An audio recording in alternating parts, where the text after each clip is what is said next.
Your product design teams are under extreme pressure to deliver new product innovations to market in increasingly shorter timeframes and rarely have insight into the manufacturability of the products they design. This can lead to a variety of issues later in the process, such as increased manufacturing costs, lower factory throughput, and costly redesign. These can impact margins or delay product launch, but ultimately result in lost opportunities and lower revenues. Cost Insight Generate is a revolutionary new solution from aPriori.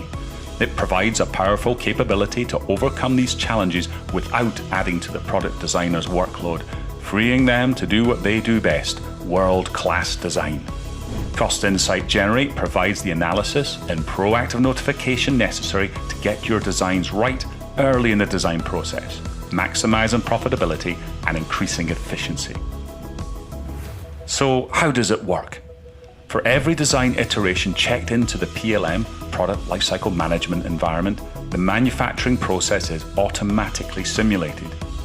Parts that have the most design-to-cost, design-for-manufacture issues are identified and the important cost drivers highlighted.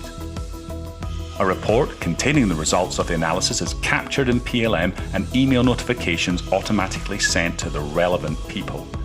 These reports and notifications include DTC scores as well as a list of issues. Design and manufacturing teams are taken directly to the manufacturing simulation, where they can visualize the problems and explore recommendations to improve the design for manufacturability and cost. Early detection of issues through automated manufacturing simulation lowers the cost and prevents late-stage engineering change orders, allowing you to focus on innovation and stay one step ahead of your competitors. Cost Insight Generate from aPriori. Explore the possible.